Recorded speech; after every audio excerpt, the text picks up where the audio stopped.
Bonjour, c'est IQ91.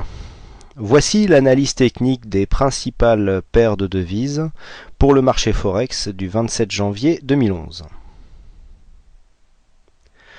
Aujourd'hui sur le Forex, donc on va commencer par la paire euro-dollar. Nous avons eu une confirmation ici de la sortie de tendance, puisque nous avions, après de multiples attaques, nous avons subi une cassure en fait du support haussier qui portait la tendance depuis maintenant quelques semaines. Nous sommes revenus ici, en zoomant nous nous en apercevrons mieux, nous sommes revenus ici après un franchissement alors qu'il ne se fait pas dans une grosse dynamique. Toutefois ici on voit bien que ce support pour l'instant s'est transformé en résistance et que l'on a là une première bougie qui s'écarte, qui pourrait donc valider une sortie de tendance et donc une possible consolidation. Pour l'instant, les cours sont dans un biais, on est sorti d'un biais haussier pour un biais neutre, voire légèrement haussier.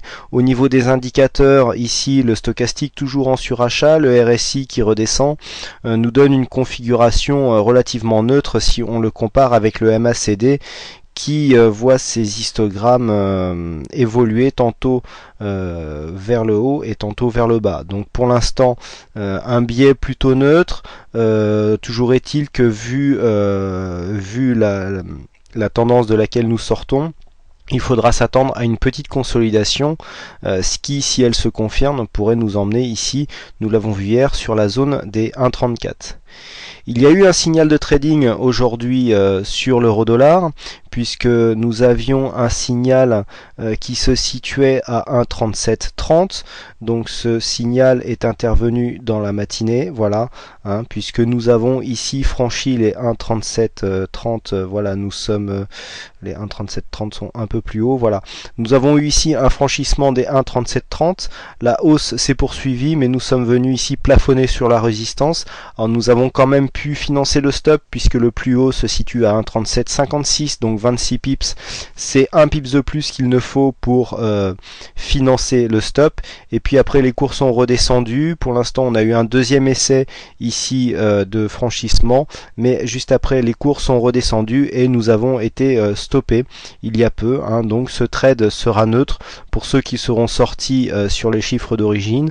Pour ceux qui ont étudié une sortie avec notamment la loi de Dow, eh bien on peut s'apercevoir ici que nous avons des plus hauts, ici un point bas, un point haut, un point bas. Donc si on veut ramener ce stop ici, nous avons été stoppés là, et donc nous assurons un trade neutre. C'est une manière assez simple, nous sortons donc sur un trade gagnant, puisque une sortie ici partielle sur les 1,3755 et donc une sortie légèrement sous le PRU initial, à savoir on va dire les 1,3710, nous assurait un trade gagnant donc sur cette paire de devises.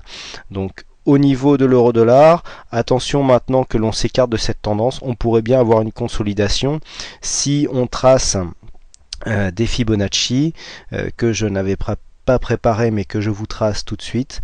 Voilà, on pourra dire qu'il y a consolidation en cas de franchissement des 1,3550, j'arrondis, puisque le Fibonacci est à 1,3548.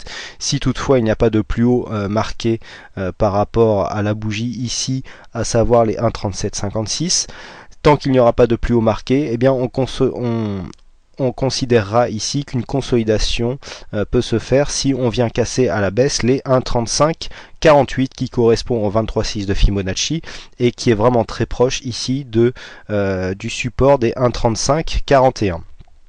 Sur les autres paires de devises, sur le dollar australien contre le dollar américain, pas grand chose à dire.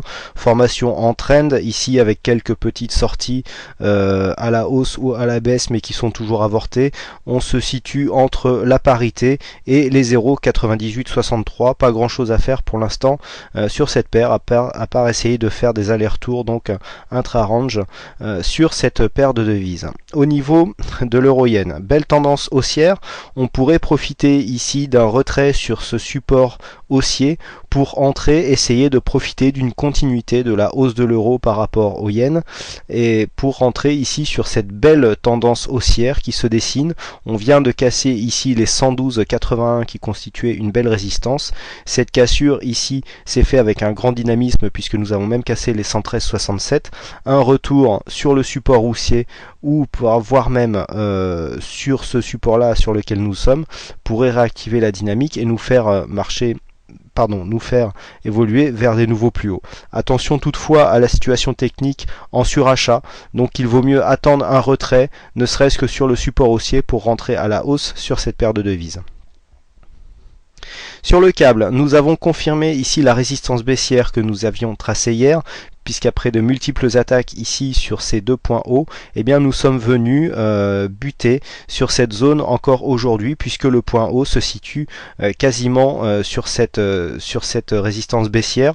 Donc elle confirme ici la zone de consolidation dans laquelle nous sommes, suite à la tendance haussière dans laquelle nous étions inscrits. Pour l'instant, seuls les 50% sont retracés, encore on est entre les 38,2 et les 50, c'est plutôt une zone technique à 1,5772 qui fait office pour l'instant de support.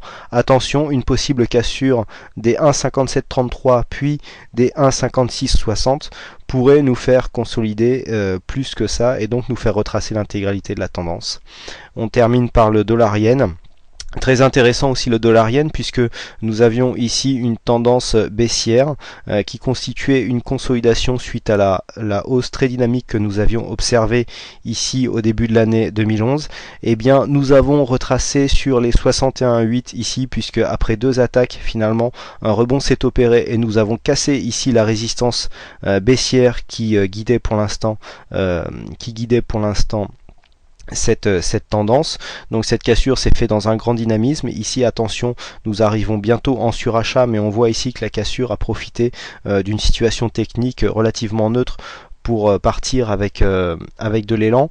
Un possible retour sur cette trendline pourrait provoquer une reprise de la hausse et donc pourrait vous faire profiter, si vous rentrez au contact de cette ligne avec un stop relativement serré, d'une possible continuité à la hausse. Voilà, on attendra ici un retour sur cette trendline pour profiter d'une éventuelle hausse. Voilà donc ce que l'on peut dire sur les principales paires de devises du Forex. Merci à toutes et à tous pour votre attention, je vous souhaite une bonne soirée, merci pour votre participation sur le site boursicoté.com.